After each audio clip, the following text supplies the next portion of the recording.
A very good morning, everyone. The title of my paper is Twice Daily 0.01% atropine slows progression after once daily failure in the myopic children. We have no financial interest in this study. So why does this myopia crisis matter? We know that myopia is escalating globally, and increase in myopia leads to many complications like maculopathy, glaucoma, and retinal detachments. So there are many options that we have. We have low dose atropine, peripheral defocal spectacles, ortho K lenses. So 0.01% atropine is very commonly used, but the clinical dilemma when it fails amongst clinicians is whether to increase the concentration. But when we started this study, higher concentrations were not available in Indian market, or to increase the frequency. There is very limited evidence for the latter approach, and our study addresses this. So purpose of our study was to compare once daily therapy versus twice daily BD therapy in controlling myopia progression. Our inclusion criteria was myopic children who continued to progress on once daily therapy and who had good compliance to low dose atropine. We excluded all the children who had poor compliance, any other ocular pathology. They were on, or the patients who were on any other myopia control measures and amblyopia. This was a prospective single arm study done between 2021 to 2025 at a tertiary eye care center. So this study was done across two time frames. T1 was the baseline when the patient was not on any atropine. Then T1 to T2, the patient was on HS atropine. And T2 to T3, the patient was on twice daily dose of low dose atropine. These are the demographic details of the patients. The mean age was 11.21. The females outnumbered in our study, and we had equal contribution by both the eyes, that is 38. The primary parameters we assessed were eggshell length and spherical equivalent. The secondary parameters we assessed were near point of accommodation, near point of convergence, and pupillary diameter. The significant progression was defined as per ATOM study, that is eggshell length elongation of more than 0.1 mm per 6 months and spherical equivalent change of more than 0.25 diopters per 6 months. So this table comprises of the results. From T1 to T2, the change in pupillary diameter during the first phase was 0.01.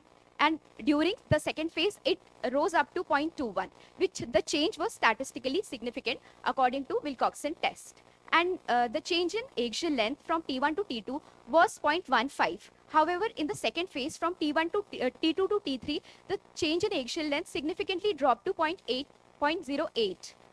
Similarly, change in spherical equivalent in the first phase was minus 0.33 diopters, and it significantly dropped to 0.01 diopters in the second phase, which was also statistically significant. So we got all these three parameters to be statistically significant. In our study, the distribution of myopia was almost similar in all the mild, moderate, and severe subgroups. This slide shows that when the patient, the yellow is denoting the OD phase. When the patient was on OD phase, the rise in the spherical equivalent of more than 0.25 diopters was seen in about 66.7% of the patient, which dropped to about 20% when we switched these patients to BD dosing.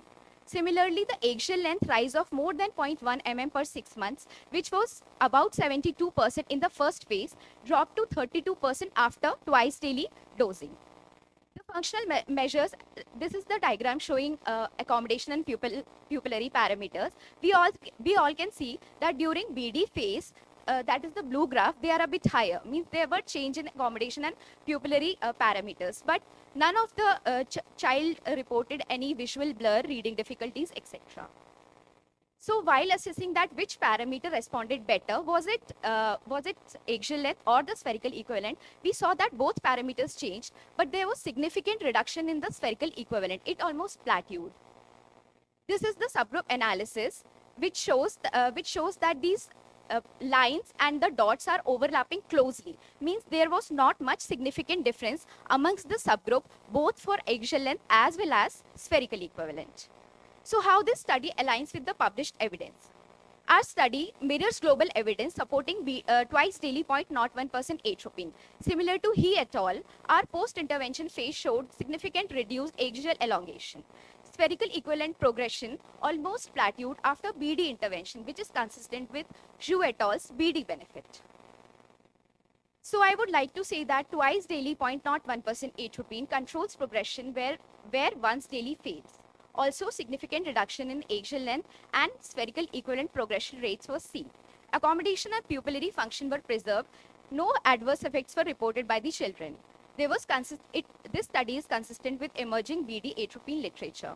However, it is a randomized sequential design, and adherence was not objectively tracked. It's a single center, and our sample size was modest. So this is first Indian study assessing 0.01% once daily low-dose atropine in documented progressors. It's simple, it's accessible, as well as cost-effective before switching the patient to other expensive measures like peripheral defocus glasses. Also, we need more randomized trials, a longer follow-up, and comparative studies of concentration escalation versus frequency escalation. So my take-home message from this study would be twice daily escalation effectively slows progression. It's a safe, practical, and accessible in Indian practice. It can be useful next step before increasing the concentration. Also, it provides first real-world Indian evidence for frequency escalation. Thank you.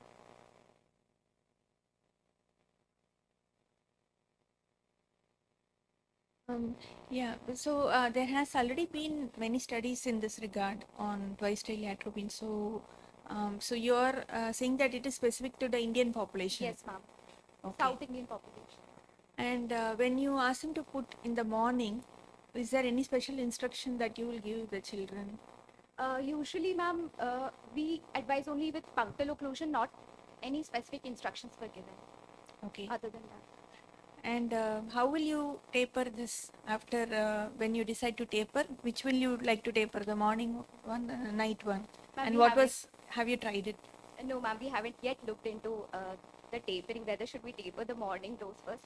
We usually taper the morning dose because HS is studied better. There is not much evidence on the morning dose, so we would like to taper the morning dose. We usually taper the morning dose in ASVAB. Thank you.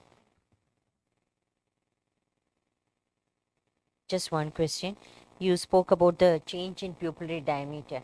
So, do you discontinue the drug and look at the pupillary diameter? How do you check? Because if the patient is on atropine, the pupil is atropinized Yes, and ma'am. it's dilated Exactly. pharmacologically, then how do you check?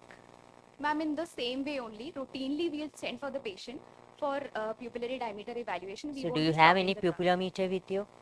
It's done on LensStar LS900, ma'am. It gives the pupillary measurements also. Okay.